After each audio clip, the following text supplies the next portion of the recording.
Eu te admiro, mais do que isso tudo, porque ultrapassas a cada instante as tuas fronteiras, porque te arrojas para além, sempre para mais longe. Bauru, cidade sem limites.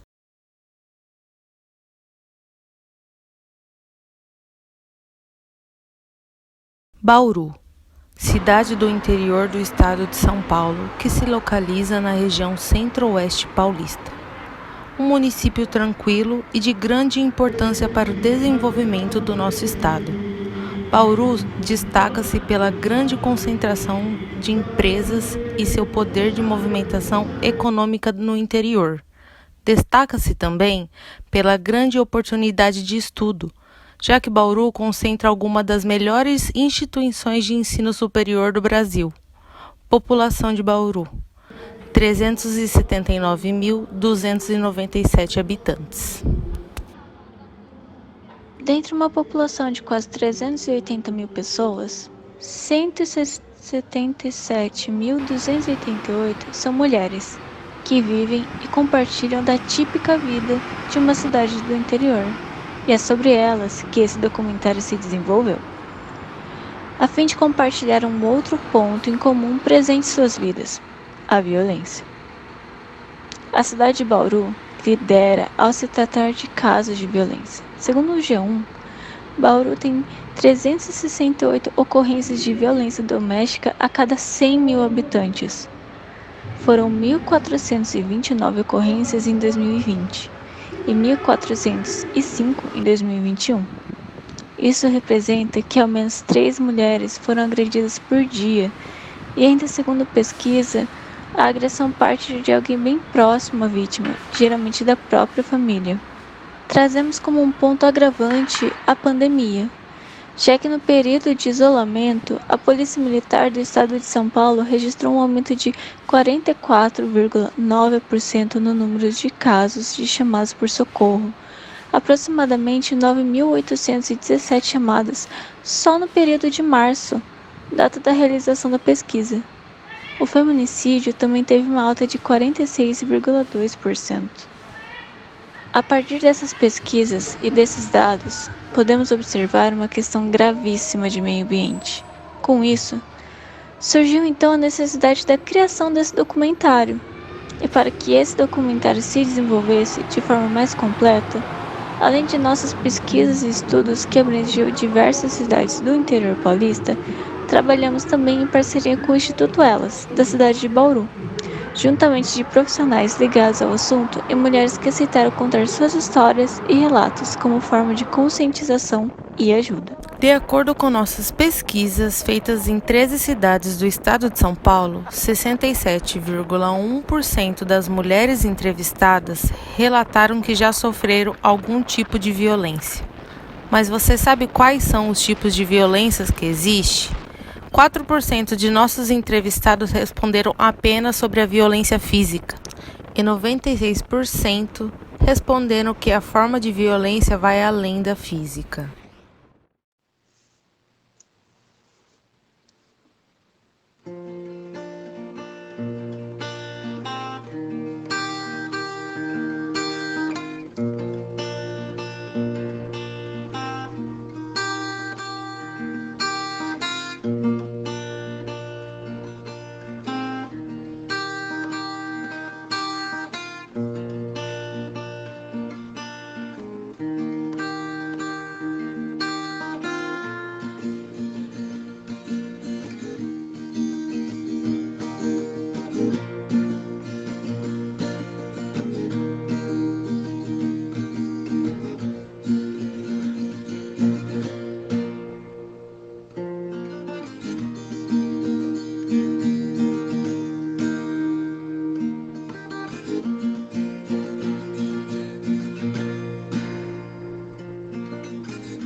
Isabela, sou psicóloga no Instituto Elas, e aqui a gente trabalha com mulheres, mulheres trans, mulheres com deficiências, mulheres negras, todas as mulheres. E aqui a gente trabalha com 3 eixos. Mulheres em situação de violência, que eu sou a responsável, mulheres egressas do sistema prisional e mulheres imigrantes, migrantes e refugiadas. Então o Instituto está à execução há 2 anos e ele é um sonho da Daniele Camargo, que é a nossa diretora aqui, e a nossa equipe abraça muito a causa, né? Então a gente caminha pelo mesmo valor, pelo mesmo objetivo desde sempre. Como as mulheres chegam no Instituto? As mulheres elas chegam aqui por demanda espontânea, né? Então qualquer mulher que esteja passando por violência, elas podem chegar até aqui no Instituto. Por apoiadores, né, os vereadores, eles também super apoiam a causa, eles encaminham as mulheres aqui, entram em contato com a gente, pelos CRAS, pela DDM, pelo Nexo da Mulher, do CRM, então todos os órgãos que abraçam a causa, que trabalham com a mulher em situação de violência, eles encaminham, são portas para a mulher chegar até nós. Então quando a mulher chega aqui, ela passa primeiro comigo, né, que é psicóloga. Se por acaso não estiver aqui, quem acompanha ela é assistente social, que está aqui no projeto, e a gente faz um levantamento de necessidades básicas, né? Porque às vezes essa mulher chega aqui, ela fugiu da casa e não tem para onde ir, então a gente entra em contato com os órgãos que vão apoiá-la também, que vão acolher essa mulher. Se ela tem filhos, como está a questão dos filhos, né? Se ela tem o apoio da família, a rede de apoio mesmo. Se ela tem os documentos, porque aqui a gente tem apoio jurídico, né, nossos advogados, porque às vezes essa mulher, ou o marido queimou os documentos, ou ela saiu às pressas da casa e não quer voltar. Então a gente pode fazer escolta com a polícia para chegar até a residência novamente, para pegar os documentos, pertences pessoais, ou se foi caso de perder os documentos, ou queimou, que também pode acontecer, a gente encaminha para fazer novamente os documentos. Então aqui a gente faz esse levantamento de necessidades básicas em volta da mulher e do seu contexto que ela está inserido. A gente não faz atendimento focal, né, ou atendimento psicológico focal. Então para isso a gente tem também a Casa da Mulher, que é super apoiador nosso, e quando tem necessidade a gente encaminha para a Casa da Mulher também. E atendimentos, número de acolhidas, isso depende muito, né, porque aqui em Bauru a gente tem muitas mulheres que passam por situação de violência, mas elas não procuram ajuda, né? Tanto por vergonha, medo, ou até por não conhecer a rede mesmo. Então, eu posso falar embasado nesse mês. Esse mês a gente teve 7 acolhidas que passaram por aqui, né? Que procuraram o Instituto Elas para conversar, para ter uma orientação mesmo. E quais os tipos de violência que mais frequentes? Então, aqui a gente tem a violência que é mais conhecida por todo mundo, né, que é a física, mas a violência doméstica não engloba só a física. Tem a violência psicológica, que também caminha junto com a física, porque eu acredito que, pelo que eu vejo também, as mulheres, para chegar até a agressão física, ela passou pela violência psicológica, que é muito bem forte também, né? Eu costumo falar que a violência psicológica deixa marcas muito mais que a física, porque das físicas a gente vê as marcas, né? Da psicológica não. Então a gente não sabe onde começa e onde termina, né? Mas também tem casos de violência sexual, que já aconteceu aqui, né? Que passa pela gente. Então, as mais comuns mesmo é a física, a psicológica e a sexual. A pessoa que sabendo acontecer uma situação de violência de alguém próximo pode ajudar? Eu acho que é muito delicado falar sobre isso, né? Porque quando a gente vê, por exemplo, uma amiga passando por uma situação de violência, a gente quer arrancar essa mulher, essa amiga, de qualquer forma dali, né? Mas a gente tem que ter um pouco de cuidado, porque quando essa mulher está inserida na violência, é porque esse homem já tirou ela da família, dos amigos, tirou toda a rede de apoio ali e deixou ela, na maioria das vezes, presa ali no mundinho dele, né? Então essa mulher, ela tem medo de contar para uma amiga, para a família, para alguém próximo o que está acontecendo. Então tem que ter essa delicadeza, esse cuidado para abordar essa mulher, né? Então o que ela pode fazer é realmente estar ali presente, ser uma rede de apoio presente para ela, mostrar que ela pode contar, né? A mulher pode contar com essa amiga para o que precisar, mostrar os órgãos a rede que a gente tem aqui de apoio para ela, mostrar os tipos de violência, como que ela pode mostrar isso? Através de série, que a gente tem muita série que mostra, que aborda isso, né? Então, jornais, depoimentos, filmes, livros, de uma forma delicada, para não assustá-la, né? Porque às vezes encarar isso, porque a mulher às vezes não quer nem enxergar, mas quando ela não tem consciência da violência que ela está sofrendo, isso é muito delicado. Então, ao invés de ajudar, ela vai afastá-la ainda mais, né? Então, para não romper o ciclo, ela pode continuar vivendo ainda mais esse ciclo. O Instituto Elas oferece cursos profissionalizantes para todas as mulheres em situação de vulnerabilidade social. Atualmente, estamos com 3 cursos ativos. O curso de tranças, que é o mais famoso aqui pelas meninas, o curso de biojoias e o curso de pintura em tecidos. Já realizamos aqui curso de manicure, cabeleireira, estética. Então, todo semestre atualizamos os nossos cursos. Os cursos de biojoias, tranças e pintura em tecido, eles estão sendo encerrados agora no mês de maio. E as inscrições para novos cursos serão reabertas em agosto. Ainda não temos previsão de quais cursos teremos. Até lá, postaremos em nossas redes sociais os cursos que estarão disponíveis na área da beleza para todas as mulheres que tiverem interesse. Eu me chamo Paloma Ioná Neves Pereira, tenho 24 anos, atualmente eu sou educadora social, sou formada em pedagogia. Referente à mulher antigamente, que eu era, quando eu sofria violência física e mentalmente, foi durante 2 anos da minha vida, com um rapaz que ele me fez se tornar dependente dele, e isso era totalmente inválido para todas as pessoas que estavam ao meu redor. Só que, ao meu ver, era um relacionamento perfeito, era incrível, e eu sofri muito durante esses 2 anos, desencadeou muitas coisas na minha vida, e foi algo muito negativo. E eu só pude perceber isso após uma traição, onde eu vi o ato acontecendo, que realmente a ficha caiu e que eu vi que ele estava me usando e me violentando, né? Teve casos, sim, de violência física, onde ambos bateram um no outro, só que sempre a agressão dele era mais forte, era para deixar marca, para realmente eu não conseguir conhecer outras pessoas ou me sentir envergonhada com o meu corpo ou algo do tipo. Isso ele deixava nítido, deixava explícito bem pra mim mesmo. Então, olha, isso tá acontecendo para que você saiba que eu sou o homem da sua vida, que a gente vai casar, que a gente vai ser feliz e que a gente vai viver uma história incrível. E sempre acreditei nisso, sempre levei isso.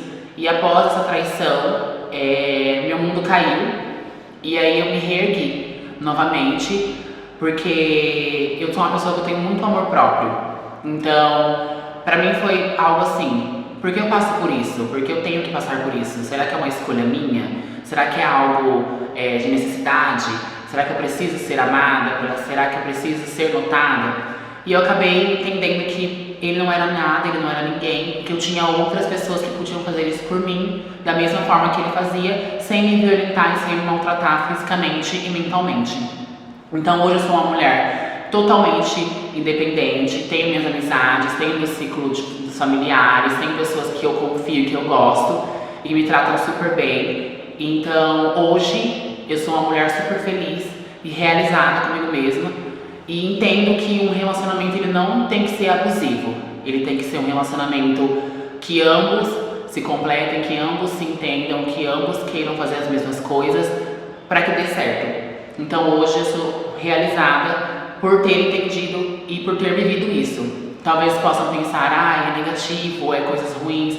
Sim, foi. Só que me tornaram a mulher que eu sou hoje. Forte, resistente, autoconfiante, com amor próprio. E isso pra mim é o meu dia a dia, é o que eu vivo hoje. Meu nome é Juliana, eu tenho 20 anos. E em relação à mulher que eu era e a mulher que eu sou hoje, o que aconteceu comigo foi um abuso sexual, que aconteceu quando eu tinha 4 anos. E eu não consigo lembrar a mulher que eu era antes disso, porque na verdade eu não era uma mulher, eu era uma criança. Mas a mulher que eu sou agora é uma mulher que e ela entendeu que não é culpa, não vai ser culpa da vítima, que com a ajuda da minha rede de apoio, da minha família, dos meus amigos e de profissionais, da minha psicóloga, conseguiu passar por isso e entender que isso não caracteriza a pessoa que eu sou. Foi só uma coisa que aconteceu comigo que não tem culpa. Bom, meu nome é Ana, eu tenho 22 anos e a minha história com relação à violência doméstica vem desde, era na verdade, e eu já vou contar o porquê que era, mas foi desde criança. Eu nasci, sou a mais velha, eu nasci num ambiente onde a minha mãe já convivia com uma pessoa que não era meu pai biológico. E essa pessoa, obviamente, tinha sentimentos ruins em relação à relação que minha mãe tinha com outra pessoa, coisa do passado e tal. Então já não começou uma relação boa desde pequeno. Depois a minha mãe teve mais alguns filhos com ele. Eu fui crescendo nesse ambiente, não me sentindo pertencente.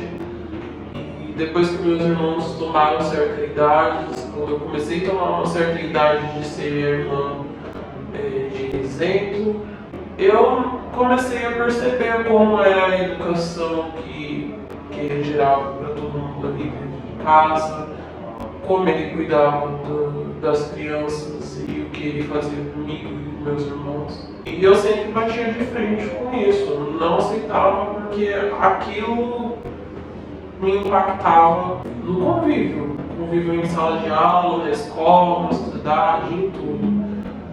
Resumindo bem, ele, além das agressões físicas, mau cuidado com as crianças, porque a gente nasceu e cresceu em bar, então era doce desde a hora de acordar até a hora de dormir, e passar mal, e ficar doente, mas para além disso, coisas pesadas aconteciam, do tipo, ele fechar as janelas da casa e não deixar a gente abrir. A minha mãe não podia ir pro quintal estender roupa no varal, tipo, ela ia, tinha que ser rapidinho, não podia olhar pro portão. Do portão dava pra ver o movimento da rua, ele não deixava. E sempre quando eu via que ele fechava o vidro da janela, eu ia lá e abria e fechava de novo. E eu passei por um monte de situação, não conseguia sair da faculdade, em nenhum lugar que não tivesse alguém, tipo, um amigo dele, alguém mandado para poder ficar vigiando. Não conseguia, eu não tinha espaço dentro de casa, não tinha privacidade dentro de casa, fora de casa. E isso me fez ter até pesadelos. Eu achei que eu não iria sair daquela situação. Teve uma época que eu passei a ter pesadelos todos os dias seguidos durante 2 meses, e no pesadelo acontecia um estopim, a briga mais importante lá em casa que ia fazer eu não aguentar mais, e eu fugia desses pesadelos todos os dias e pulava de casa em casa, de vizinho em vizinho, tentando me esconder. Entrava em carro, falava para esconder a placa do carro, fazia de tudo para que ele não conseguisse me perseguir, não soubesse onde eu estava. Até que esse pesadelo, de certa forma, se tornou realidade. Faz 1 ano que eu saí de casa. Eu até falo pro pessoal, saí não, eu fugi. Chegou num ponto, numa situação, uma certa vez, que ele foi agredir o meu irmão por uma atitude que o meu irmão estava tendo, que é uma atitude que ele aprendeu com esse meu padrasto. Meu irmãozinho simplesmente não pegou a atitude de criança e meu padrasto ficou bravo e foi pra cima do menino. E aquela semana já estava conturbada as coisas, e pela energia do momento ali, eu e minha mãe sentimos que poderia dar ruim. Tipo, dele enforcar a criança e a gente interviu na hora. Na hora que a gente interviu, eu já estava acostumada a gravar, a pegar provas de tudo que acontecia. Peguei o celular e imediatamente comecei a gravar o que estava acontecendo e pediram para ele parar. E ele não parava, então eu falei que ia ligar para a polícia naquele momento. Foi um estopim para mim. Dias anteriores, anos, a gente já tinha passado por conselho tutelar, eu tentei conselho tutelar, defensoria pública, um monte de questões. E naquele momento que estava agredindo meu irmão, eu falei, vou chamar a polícia. E ele veio pra cima de mim. Só que a minha mãe entrou no meio, ele não jogou aquela mão em mim. E imediatamente eu mandei o vídeo, aquele vídeo que eu tinha gravado ali, para algumas pessoas, para alguns amigos, pessoal da faculdade, pessoas do meu convívio que eu tinha confiança de mandar aquele vídeo. E naquela hora eu recebi um apoio muito grande que quando a gente está na situação de violência doméstica, a gente não imagina que a gente vai ter um apoio de fora para nos ajudar. Porque a gente pensa, puxa, eu vou incomodar a vida de tal pessoa se eu tentar ir para casa dela. Vou fazer a pessoa se preocupar. Entre várias outras questões que só a gente passa, a gente sabe. Mas naquele momento que aconteceu aquilo, eu mandei o vídeo, muitos amigos ofereceram um lugar para eu ficar.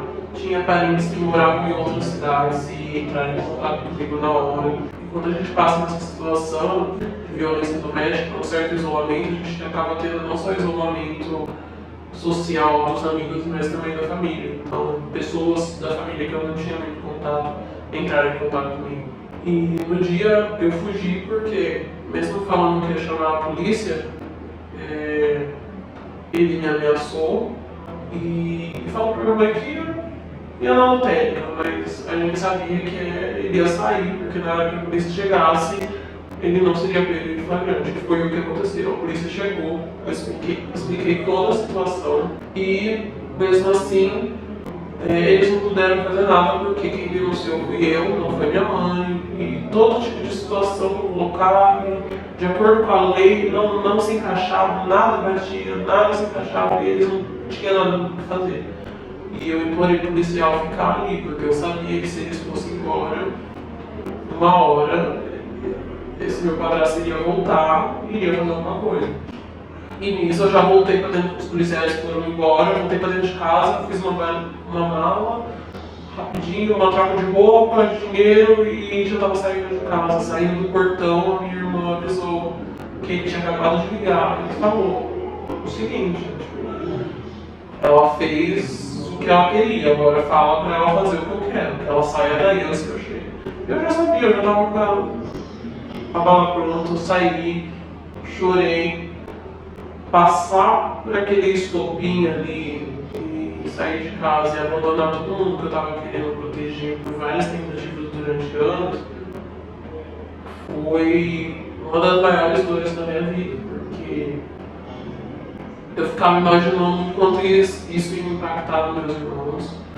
Eu lembro que quando eu estava saindo pelo portão, até o meu irmãozinho que eu defendi ele, que a gente não era tão próximo, eu ouvi ele chorando por trás, não despedi da minha mãe, despedi de ninguém.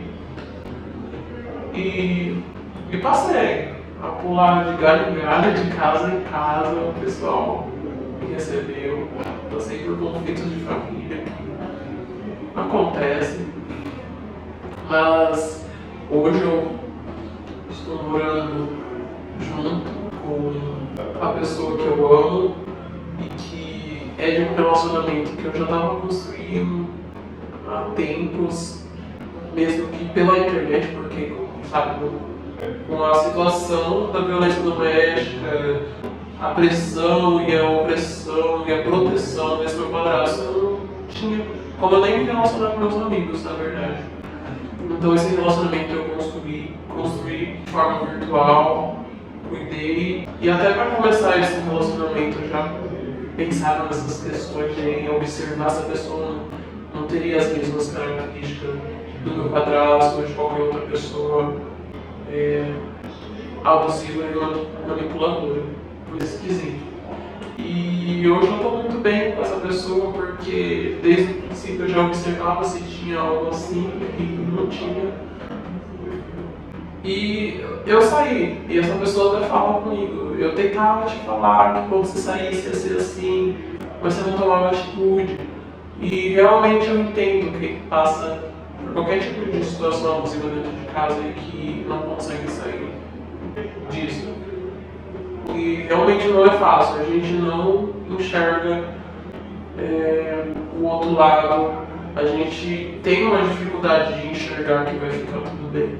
Boa noite, Isabela. Boa noite às outras representantes que estão aí. Eu me chamo Priscila. Eu cheguei, antes de eu chegar no abrigo, eu já trabalhava, né? Tenho meu filho de 14 anos e tal. Então era trabalhar, cuidar da casa e cuidar dele. Aí apareceu esse outro ex aí. E não contente, ele no começo de dezembro tentou matar a gente. Eu pulei na frente. Ele cortou o meu dedo indicador da mão direita, que não tem movimento. E no dia 23 de dezembro, ele voltou lá à noite e tacou fogo no barraco. Então, eu saí de lá com o meu filho só com a roupa do corpo. Aí a gente foi para a delegacia. Lá eu fiz o boletim de ocorrência, tudo. Teve um anjo que pagou o hotel pra gente dormir na cidade, porque eu não tinha para onde voltar, não tinha para onde ir. E no outro dia eu fui para a delegacia da mulher pegar a medida protetiva e saber para onde eu ia. Aí foi na onde que a moça me falou para mim desse abrigo para mulheres. Me levou até o CREAS e do CREAS a Jéssica foi me pegar lá. Fiquei lá 40 dias. Quando cheguei lá foi muito complicado, porque a gente se sente preso, né? A gente tem que ficar num lugar fechado e tal.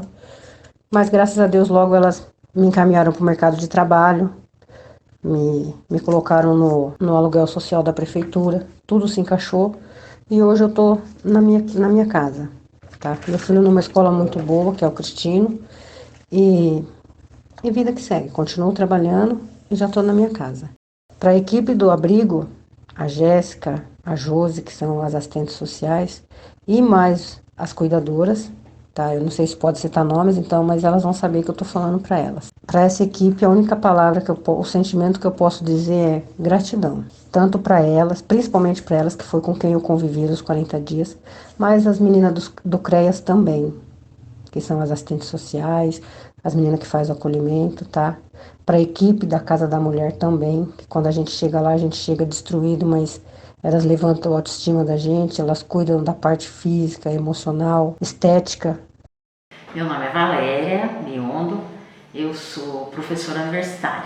Em sua vida como docente, você já teve muitas alunas que passaram por violência? Olha, nem sempre é muito fácil detectar isso, né?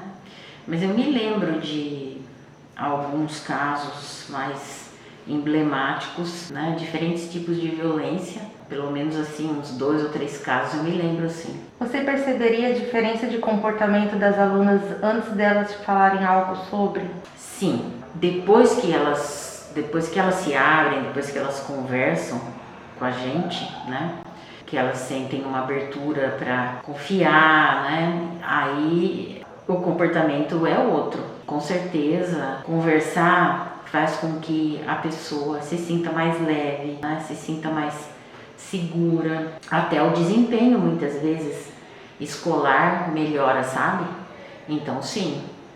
Agora, eu não posso dizer que eu percebia no comportamento anterior que essas meninas sofriam algum tipo de violência.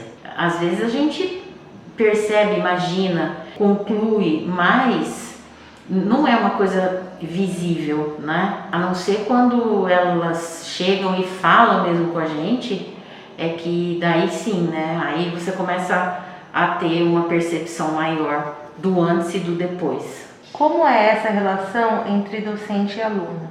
O que você acha que acontece para elas se sentirem confortáveis para falar sobre a violência sofridas com você e não com a família, né? Então, em primeiro lugar, eu acho que é importante quando você tem uma relação aluno-professor, professor-aluno, ela precisa ter afetividade. O que eu quero dizer com isso?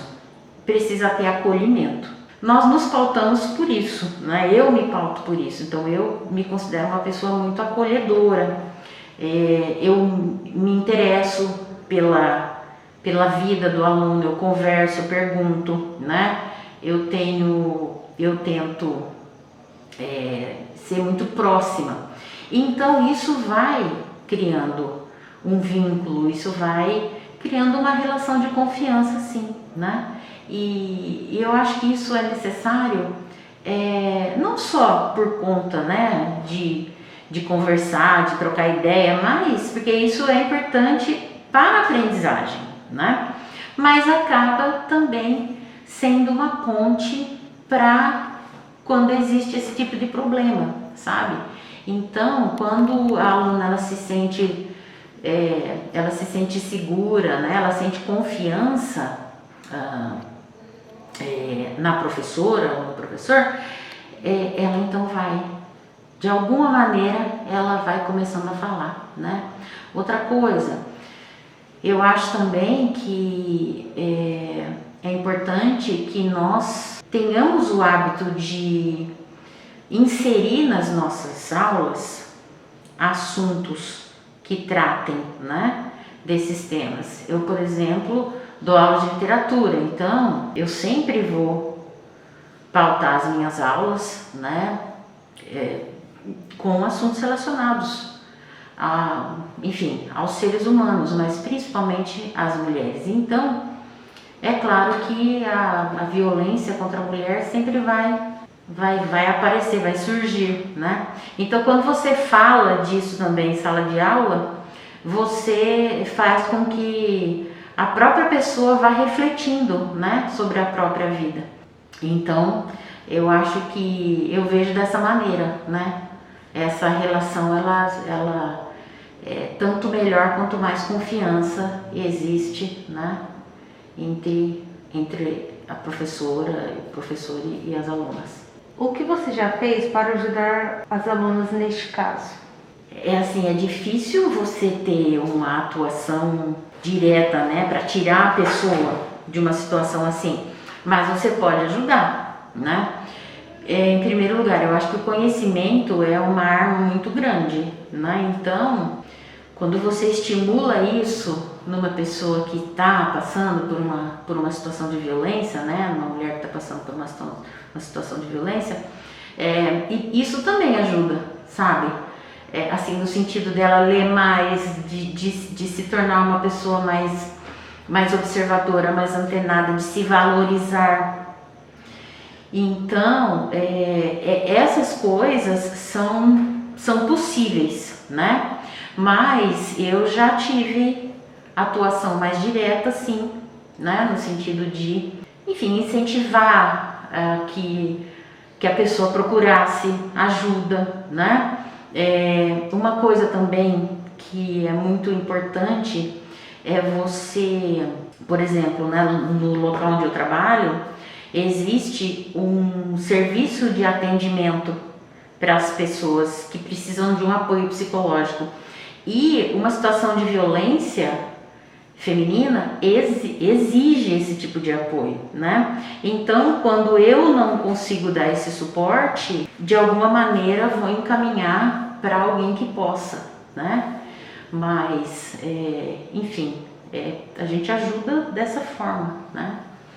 Tentando fazer com que a pessoa pense sobre aquilo, enxergue, né? Muitas vezes a aluna vem, conversa, mas você percebe que ela tem assim uma situação de dependência com quem agride, né? Com quem é violento contra ela. Então, às vezes não tem muito, né? Não tem como você forçar uma mudança de comportamento, né, de quem sofre a violência, mas você pode ir ajudando a pessoa a refletir sobre aquilo e a melhorar a sua autoestima, né, e enfim, talvez já provocar algum tipo, né, um caminho para mudança. Hoje em dia, você sente que tem menos alunos sofrendo violência?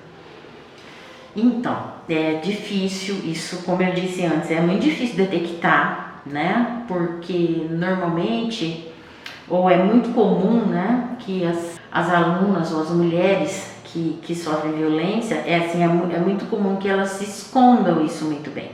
É muito comum que elas vivam uma vida vamos dizer assim, inventada, né, para que as pessoas pensem uma coisa, mas que na verdade no íntimo dessas pessoas, né, no íntimo dessas meninas, não é exatamente isso, né, o que acontece. Então, assim, é uma resposta meio difícil de dar essa, né, mas eu acho que as alunas têm mais coragem de falar hoje, né? Elas têm mais coragem de falar, e o que eu também percebo é que entre as alunas, né, uma amiga fala para outra, daí não é exatamente a mulher agredida que vem falar comigo, mas é a amiga, né? E daí a gente, enfim, faz um caminho mais longo, mas chega, né, até ela. Eu diria que sempre vai ter, porque a violência, ela é muito ampla, né? Não é só a violência física, né? Ela pode ser uma violência verbal, ela pode ser uma violência psicológica. Então, é muito difícil mensurar isso, quantificar, né? Mas eu posso dizer isso, que hoje eu acho que as meninas, as alunas, elas têm mais coragem de se abrir sobre isso.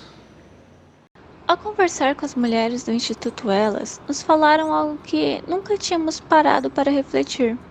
Em documentários, reportagens, tudo que envolve o tema violência contra a mulher, as mulheres são sempre representadas de forma frágil, machucadas e indefesas. O homem nunca está presente, apesar de ele ser a fonte do problema. Nos foi sugerido procurar homens agressores para entrevistar, porém é difícil encontrar homens que estejam dispostos a se pôr nesse lugar de agressor, de admitir o que fez. Então, decidimos continuar com a entrevista dos homens, mas seguir por outra ideia. De onde vem esse sentimento de superioridade que o homem tem, que o faz se sentir no direito de agredir, de mandar, de controlar uma mulher? Nesse sentido, fizemos 2 tipos de entrevista. Entrevistamos alguns homens em vídeo e outros de forma anônima e por questionários com perguntas específicas. A pesquisa alcançou 23 homens que viviam no cotidiano de nós, autores deste documentário. Conversamos com a psicóloga do Instituto Elas sobre as perguntas. Ela nos orientou sempre colocar o que você acha no início das perguntas, pois faria com que os homens refletissem sobre o que iriam responder. Então, a pesquisa não era apenas para coletar dados, mas também para causar reflexão. Foi percebido que os homens jovens se esforçavam para responder de uma maneira que fosse o que queríamos ouvir, enquanto os homens mais velhos respondiam sem filtro. Os homens, em grande maioria, repudiaram a agressão física e verbal contra a mulher, tratando como algo inaceitável. Eles também responderam que o homem não deve mandar na vestimenta das mulheres e que elas devem usar o que se sentem bem, que não existe roupa inadequada para a mulher. Sobre o controle do dinheiro, grande parte respondeu que quando é um casal, o dinheiro é compartilhado e os gastos devem ser discutidos, ou que o dinheiro da mulher é apenas dela e não diz a respeito a ninguém. A pergunta mais emblemática foi sobre forçar uma relação sexual em que a mulher diz não, porém cede. Os homens mais jovens enfatizam que isto é errado.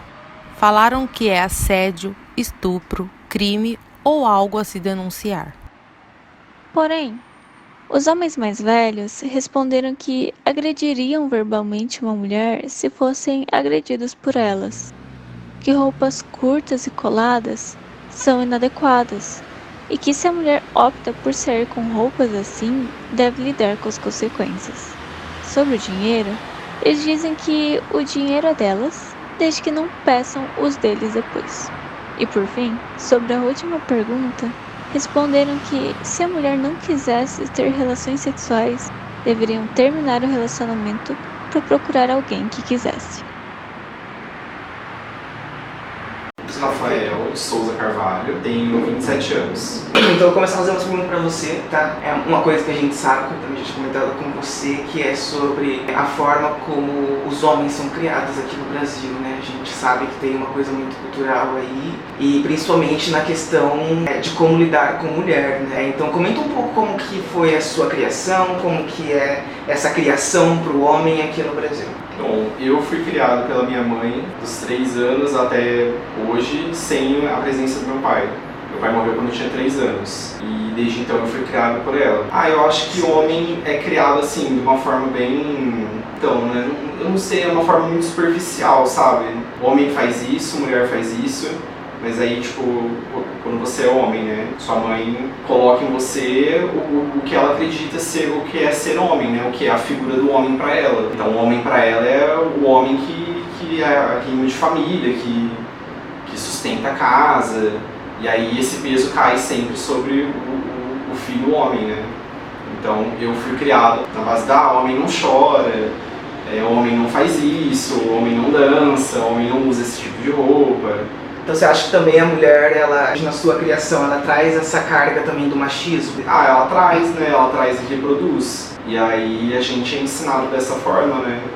Isso pra tudo, né? Porque em casa também, em casa tem as coisas da mulher fazer e as coisas do homem fazer, né? Não é responsabilidade do homem fazer uma janta, lavar uma louça, lavar um banheiro. Tarefas domésticas são delegadas geralmente para as mulheres, né? E minha mãe faz isso até hoje. Para ela é um absurdo minha irmã não servir um prato de comida pro meu cunhado. Acontece até hoje. Então acho que reproduz sim. E você teve uma figura masculina assim na sua infância, na sua vida? Tive, mas não são homens assim. São homens, né? Homens héteros, mas não são um modelo assim do que eu sigo ou do que eu recomendo seguir. Mas eles já te influenciaram? Falou assim, eles têm que ser esse tipo de homem? Já, com certeza, né? E o que eles falavam assim pra você? Não, eles não me questionavam, mas questionavam muito a minha mãe. E questionava isso em discussão, sabe? Tipo, Rafael não gosta de jogar bola, tem alguma coisa errada. Entendeu? Rafael gosta de fazer tal coisa, tem alguma coisa errada. E aí nem você sabe, né, que tem alguma coisa ali, né? Mas tipo, a masculinidade tá ali forçando você a ser o cara, né? Tem que ser o cara, tem que dar um nome de homem. O que você acha do homem agredir a mulher? E sua visão sobre um homem agredir a mulher e a visão hoje em dia da sociedade? Então, a minha visão é que é péssimo. Realmente. E infelizmente acontece. Só que ainda é muito omitido. Eu acho, eu tenho essa teoria assim, baseada em vivência própria, né? A minha vivência. Por exemplo, é uma vergonha para a mulher assumir também, muitas vezes, que ela apanha, eu acho, para ela, entendeu? Porque não é só tipo, a questão do bate, tá te batendo, separa. Não é tão simples. Relacionamentos assim, eles são difíceis de sair, né? A pessoa ali, ela tá envolvida de uma tal maneira ali, né? Às vezes tem filho, às vezes não é isso também, mas está envolvido de outras formas. E não é uma pessoa que tá bem. Então não é tão simples assim, né? Tipo, tá batendo, separa. Eu acho que a visão da sociedade ainda é essa, com relação a isso, entendeu? Todo mundo sabe o que acontece, só que é difícil sair. E muitas são julgadas, né?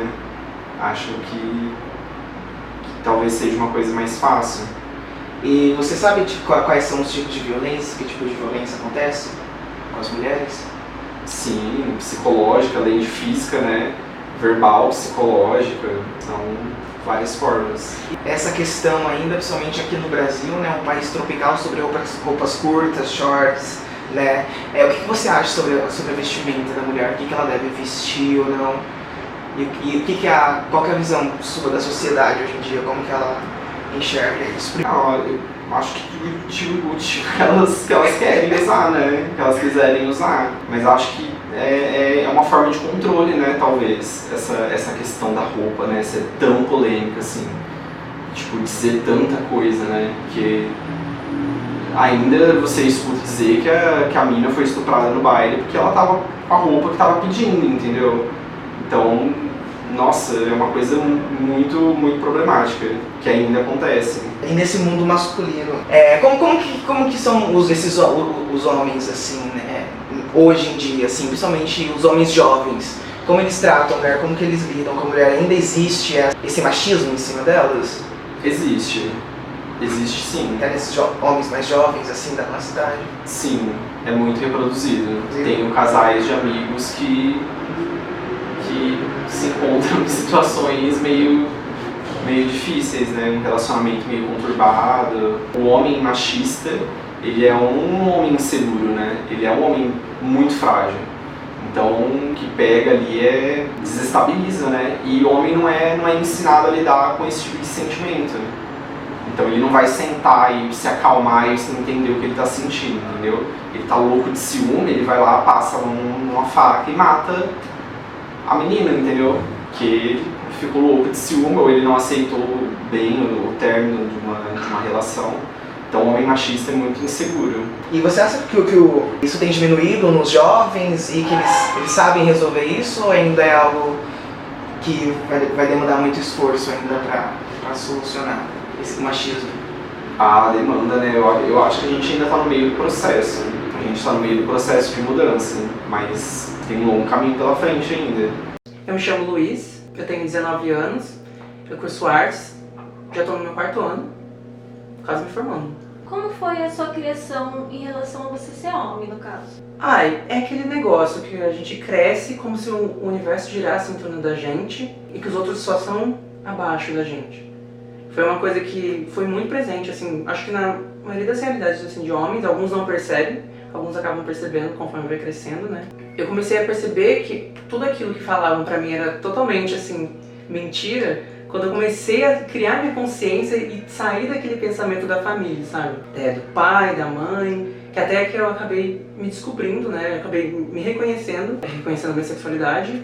Eu entendi, né, que tudo aquilo que falavam pra mim era tudo mentira e que a vida não era bem daquele jeito. Como você vê, de forma geral, a criação dos homens no Brasil? Totalmente baseada na Bíblia. Naquele negócio de, por exemplo, no casamento, quando vai casar, no discurso, não sei como chama, acho que é discurso, alguma coisa, a troca lá das falas.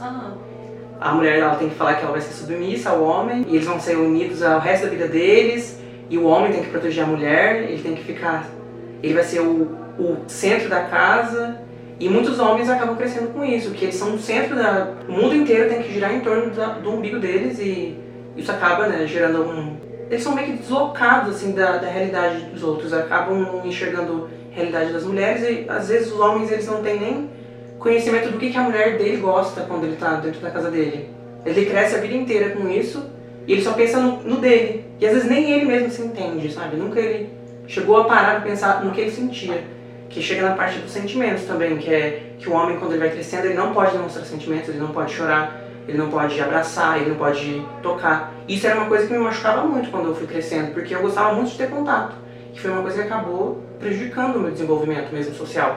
Que às vezes quando alguém chega e me abraça, eu fico ainda paralisado. Isso eu já tô mais livre com isso, mas é uma coisa que quando eu era criança, eu adorava abraçar, chegava abraçando as pessoas. Minha mãe até falava que eu gostava de ficar falando com as pessoas estranhas na rua, conversando com as pessoas na rua, sabe? Era muito mais aberto socialmente. Só que daí como eu fui crescendo, as pessoas iam falando assim, não pode ficar abraçando os outros, não pode ficar abraçando, você pode beijar os outros, tipo, não pode demonstrar seu carinho pros outros, sabe? E eu acho que é uma coisa bem complicada e eu vejo isso em muitas pessoas, até dentro da minha família. Que às vezes, por exemplo, o meu pai, quando eu abraço ele, essas coisas, ele não sabe explicar o que ele sente, porque é uma coisa que ele não chegou a ter contato. Inclusive, ele cresceu sem o pai dele. O pai dele morreu quando ele era muito jovem, e eu acho que também isso ele não teve muito uma visão masculina, assim, de como o pai vai reagir com o filho, como ele vai demonstrar o carinho dele, porque foi uma coisa que ele perdeu muito cedo. Então eu acho que isso também conta. E daí ele acabou crescendo uma parte da vida dele com a mãe, depois a mãe casou com outro homem,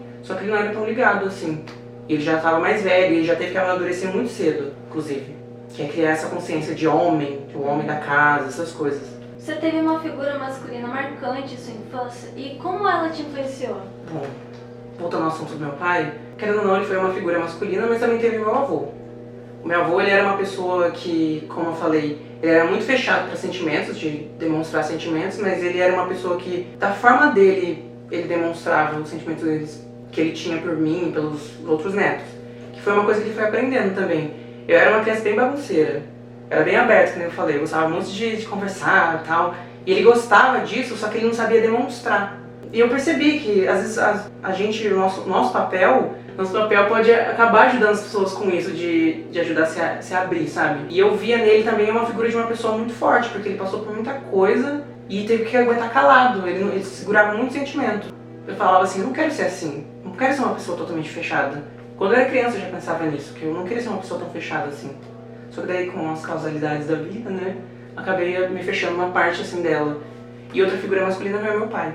Que eu também acho que, do jeito dele, ele acabava, de uma maneira meio torta, ele demonstrava o que ele sentia. Às vezes ele dava alguma coisa, tipo, ele falava, como foi seu dia? Quando ele perguntava como era meu dia, como foi minha aula, eu achava até estranho, porque não era uma coisa normal, assim. Mas ele foi uma das figuras, assim, masculinas, assim, que eu tive na minha vida. Nas rodas de conversa, em que estão apenas homens, que você vivenciou, como eles falavam das mulheres, das que eles sentiam interesse e também das que eles ficavam aborrecidos?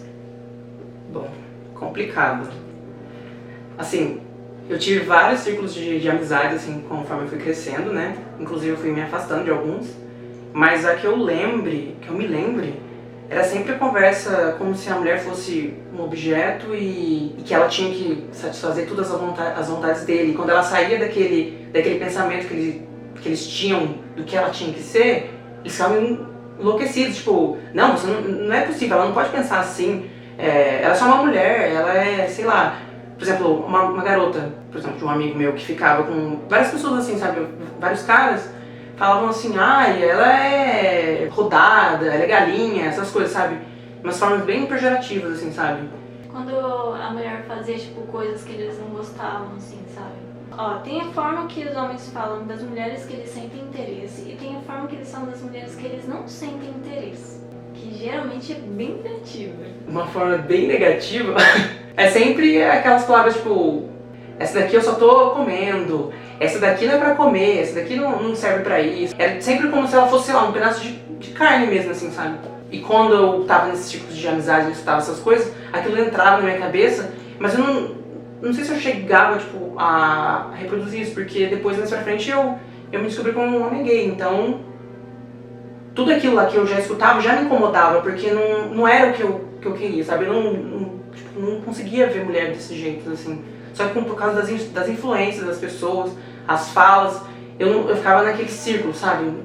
Naquela vivência ali, escutando e me acostumando com aquilo, sabe? E tinha as meninas que não eram pro feitio do cara e tinha as que eram só pra comer. Esse era o ponto. Qual a sua visão a respeito da agressão do homem contra a mulher? E qual a visão da sociedade acerca do assunto, em sua opinião? Por exemplo, uma agressão dentro de casa. As pessoas têm aquela expressão de briga de marido e mulher, não se mete a colher. Tipo, não pode se meter. Às vezes a pessoa tá sabendo de um caso que tá acontecendo no vizinho e a pessoa não faz nada. Porque ela pensa, eles são marido e mulher, eles vão se resolver. E é sempre assim.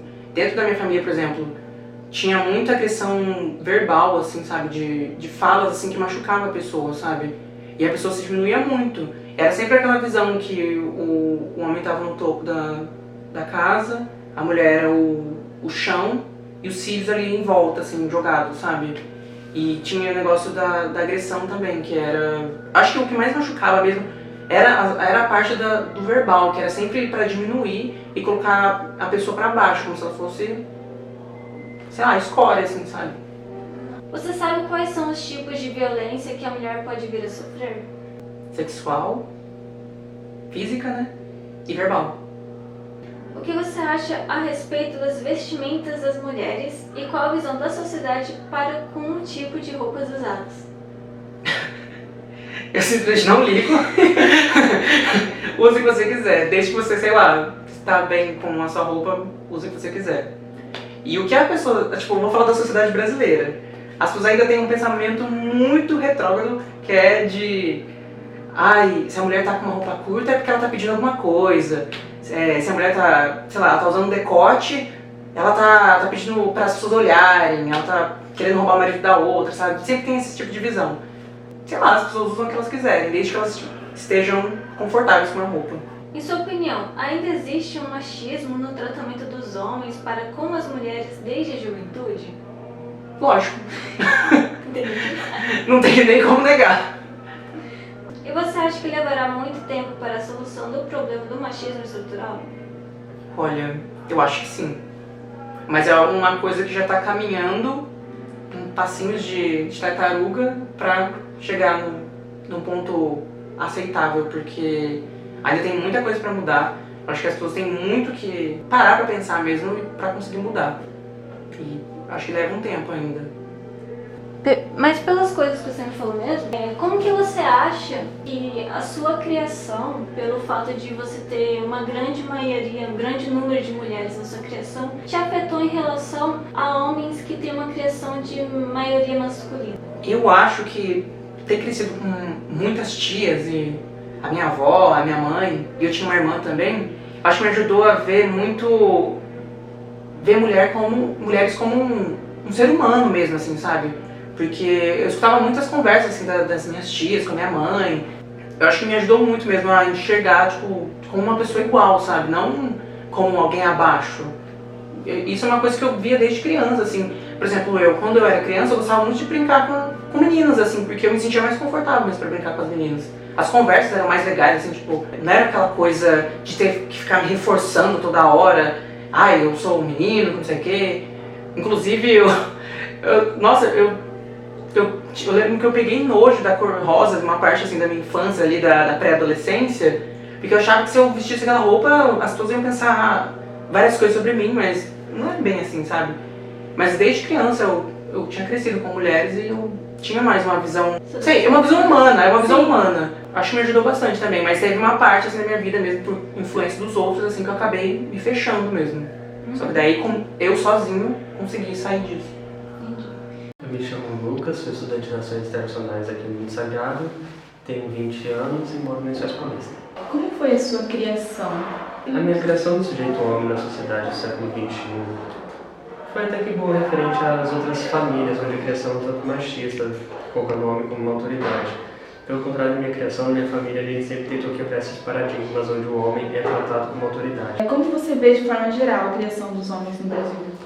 Passou por uma criação tanto machista, as pessoas criam o homem como se ele fosse o chefe da casa, como se tivesse autoridade sobre a mulher, coisa que não tem. Peraí, você pode me explicar melhor como que foi essa sua criação que você disse que tipo, você não foi criado para ser o chefe da família? Como que foi assim? Você consegue aprofundar para mim? As tomadas de decisões dentro de casa não se baseavam apenas no homem mais velho da casa, se baseavam também na mulher, onde a mulher, no caso, era minha mãe, o homem, minha avó, que boa parte da minha criação foi dos meus avós. Toda tomada de decisão era perguntada para minha avó tomava na frente das coisas muitas vezes. A decisão sempre era os dois entrando em um consenso, nunca um mandando e o outro obedecendo, mas sim sempre algo em harmonia e respeitando um ao outro. Nunca ninguém esperando palavra de autoridade sobre mim. Você teve uma figura masculina marcante na sua infância? Como ela te influenciou? Sim, meu pai, ele influenciou principalmente nessa parte, onde nunca devemos nos considerar autoridade como infelizmente a sociedade é acostumada, né? A sociedade machista em que vivemos. Ele sempre quebrou esses paradigmas desde o princípio da minha criação. Onde, acima de tudo, todos devem ser respeitados, principalmente as mulheres, não tratadas como submissas ao homem. Nas rodas de conversa em que estão apenas os homens que você vivenciou, como eles falavam das mulheres? Das que eles sentiam interesse, das que ficavam aborrecidos? Em partes eu tenho, geralmente eu convivo com pessoas que pensam da mesma maneira que eu, então em partes a isso, é só a sofrência mesmo por amores não correspondidos. Mas já aconteceu algum caso? Assim? Até você... Machismo em alguma conversa? O que você ouviu e tudo mais. tipo assim, até você conseguir filtrar essas pessoas que têm o mesmo pensamento que você, o que você já ouviu, assim, nessas rodas, sabe? Tiveram casos a respeito que se direcionava ao uso da roupa curta da mulher, o indivíduo reclamando, né, que eu chamava de amigo no passado, reclamando da roupa, reclamando dela conversar com outros garotos, querendo privá-la de conversar com outros homens nas redes sociais, dizendo que isso ele considerava errado, só que ao mesmo tempo ele conversava com outras mulheres, e dele era correto. E o que você fez, assim? Porque você falou que você filtrou essas amizades. Você tentou conversar com esses homens sobre que isso era, tipo, uma coisa reprovável? Ou você só se afastou? Apresentei minha visão a princípio, porém fui questionado e contrariado. Disseram que eu estava errado. Porém eu sempre questionei, mas se você pode conversar com outras mulheres e não apresenta nenhuma forma de traição, por que ela conversar com outros homens de forma amigável, só apenas amigos dela, apresenta uma forma de traição para você? Onde você vê erro nisso? Aí você se afastou dessas pessoas? Eu me afastei, né? Porque, como dizem, somos o reflexo do meio que vivemos. Uhum. E eu não quero ser o reflexo de um sujeito com aquele comportamento. Qual a sua visão a respeito da agressão do homem contra a mulher? E qual a visão da sociedade acerca do assunto, na sua opinião? Covardia é algo repugnável que deve ser pronunciado e deve ter a pena inicial, né, sobre o indivíduo agressor. Mas, infelizmente, a sociedade acaba abafando o caso. E, às vezes, a própria mulher, por medo, acaba abafando o caso de agressão. Acaba justificando que foi uma pancada no móvel da casa, que no dedinho caiu, sempre apresentando uma desculpa. Infelizmente. Você sabe quais são os tipos de violência que a mulher pode vir a sofrer? Verbal, assédio, agressão física. Muitas vezes acontece a verbal e muita gente ignora. No meio do público mesmo, no shopping, no restaurante, o homem acaba disparando algo ofensivo à mulher, algo agressivo, ou alguma ordem, como se ela fosse submissa a ele, e as pessoas deixam isso passar em branco. Infelizmente, a sociedade se acostumou com isso. O que você acha a respeito das vestimentas das mulheres? E qual a visão da sociedade para com os tipos de roupas usadas? Parte da sociedade está passando a aceitar, felizmente está começando a aceitar já, né, mas é uma porcentagem bem pequena.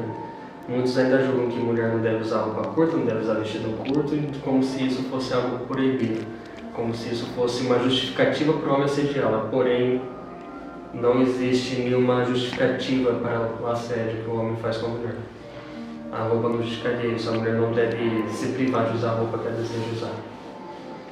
Em sua opinião, ainda existe um machismo no tratamento de homens para com as mulheres, desde a juventude? Muito. Infelizmente, a sociedade ainda é muito machista perante a isso.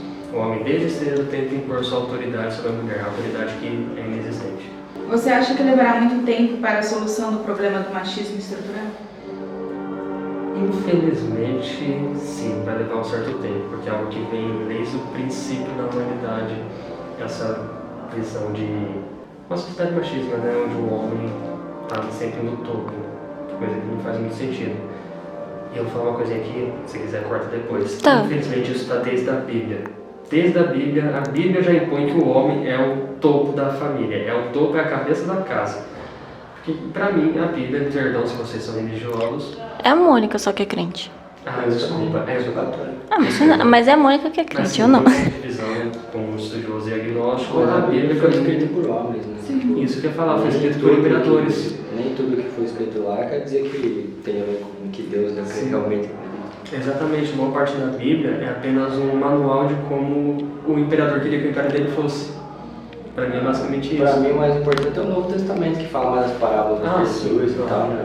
O Antigo Testamento realmente é meio... É um manual de império. É um manual de como formar um império, que o homem deve mandar na casa, a mulher deve ficar em casa cozinhando e ser privada de estudar, porque se eu não me engano, no trecho do Antigo Testamento diz que a mulher não deve... também, se você for pensar, a sociedade na época também era outra cabeça, outro contexto, então pra época fazia sentido, né? Então, tipo, também é difícil a gente julgar hoje. Numa entrevista que eu fiz com o Luiz, ele comentou que a criação dele foi por maioria de mulheres. Então, além da criação ser de maioria de mulheres, elas eram matriarcas, né? A sua criação, ela foi de maioria de mulheres? Não, foi maioria de homens. E você é aberto assim?